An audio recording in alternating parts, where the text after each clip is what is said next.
All right, today we're going to start Chapter 7 off with operations of functions. There are two different things that we're going to be doing here. The first one is going to be finding the sum, difference, and product and quotient of functions using a little different terminology or symbology that we're going to see here. And the second one is the main crux of what we're going to be doing today, and that's finding the composition of functions, which is unfortunately a little bit more difficult than the top part. But let's start with the top one, finding the sum, difference, product, and quotient of these functions. So this is the symbology that we are going to use. To do addition, we're going to say in parentheses f plus g of x. This is always called of x. That's the terminology here. It's function notation. We've been dealing with that. It basically means the f function plus the g function. So if f is 2x and g is negative x plus 2, we're just going to be adding those together and then adding like terms. The subtraction one is just the same way. Notice, however, with the subtraction, we do have to put the negative through here. So that will become 3x and, of course, negative 5. The multiplication symbol is a multiplication. So we're going to multiply this upon its squares. This one is just a monomial, so we're just distributing it. And then if we write it like this, that is a division. If we wanted to go ahead and find the answer for it, then we need to go ahead and do synthetic division or long division. Notice it has extra symbology here because we can never divide by 0. So we never want to have that as a possible answer. So that's why it says x cannot equal 5, because if I put 5 in here, the whole denominator will go to 0, and we'll have in a situation where we divide by 0, which we don't want. So let's take a look at one of each of these types of problems. Again, these are the easy ones. We'll get to the more difficult ones in just a minute. Adding, subtracting. So f plus g of x. So we're just going to add some like terms here. So we're just going to have each of them separately. So put them both in parentheses. We like to use a lot of parentheses in this section just to signify each of the different functions, the f function and the g function. Again, from up here, they tell us what each function is. Then here we're just going to add some like terms. We have the 3x with the 2x for 5x, and 7x and negative is 6x, and nothing plus negative 1 is negative 1. And so that's our answer. We can also, of course, do subtraction here. Again, I told you to be careful here with the subtraction here. We're going to have to distribute this negative all the way through. So it's 3x minus 2x, which is 1, 7 minus the negative 1, which is 8, and 0 minus the negative 1, which is 1.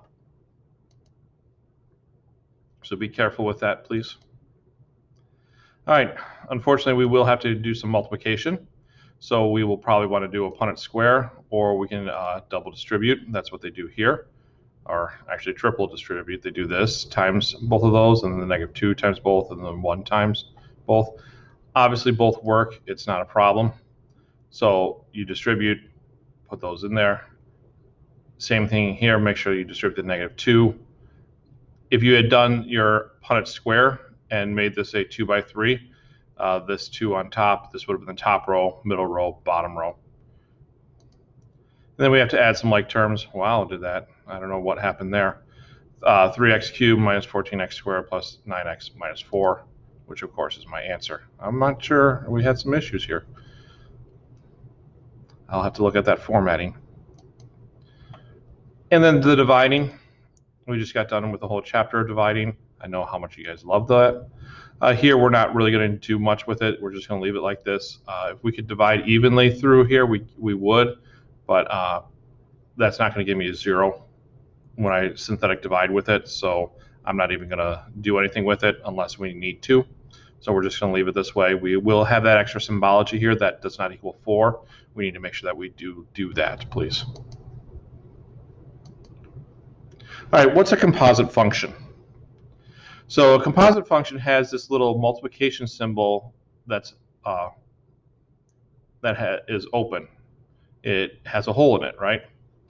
So we read this as f of g of x, f of g of x. And what we are going to do here is we're going to basically put g into f. So we're going to do g first, and whatever we get from g, we're going to put into f. It's a two-step process. So we're going to put an x into g, get an answer, and then put that one into f and get the total answer. So it's a two-step process. and that's what we call f of g. It's just going to go ahead and go from, it's going to kind of try to skip the middle, and we'll show you how to do that in just a minute. Let me show you some basic examples first. Now remember, the x is always the domain. What we input and what we get out is g of x or f of x.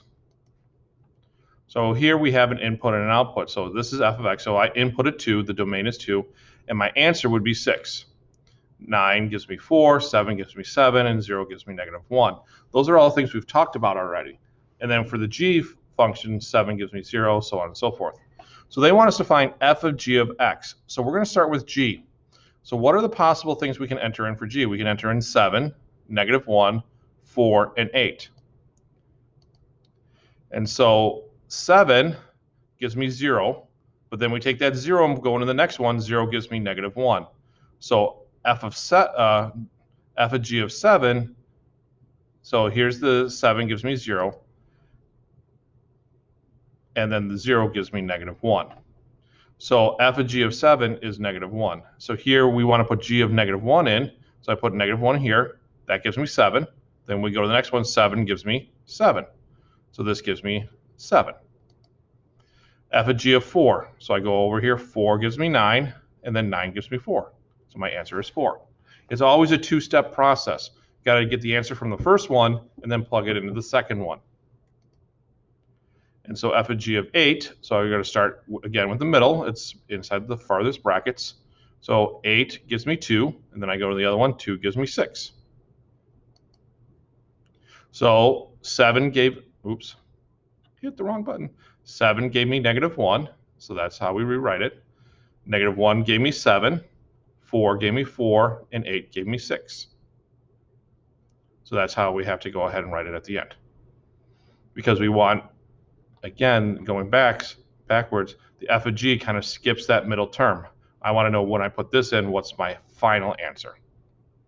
Okay, but we have to do the middle to get our answer. So that's how this is done. Let's try it the other way. Well, what if I want to do g of f? All right, so now what's the first number I'm going to put in? I'm going to put in 2. So I got to put, now they want us to do f first. So if I put 2 in, I get 6. And what does 6 give me? We have an issue here. There is no 6. All right. So 6 is undefined. So that one's not gonna give me anything. That's not good. What about the 9? 9 gives me 4, and then 4 gives me 9. If I do the 7, 7 gives me 7, and 7 gives me 0. So 7 was 0. And the last one is 0. 0 gives me -1, and then -1 gives me 7. So that one gives me 7. And so we're going to go ahead and write this. Since it's undefined, I can't really write this one at all. So we only have 3 possible answers. So 9 to 9, 7 to 0, and 0 to 7. All right. Unfortunately, it would be nice if we could just always deal with the numbers. We can't. Sometimes we're just going to deal with the variables like this. So they want us to find f of g of x and g of f of x. So let's find that first one f, the fog, in other words, f of g of x. So what this means is I'm going to take the g function, this one here, and I'm going to plug it into each x here. And I'm going to use like parentheses to go around it. And let me show you. So we're going to put the g into f. So that g is 2x minus 1. So that 2x minus 1 is going to go into each of these x's.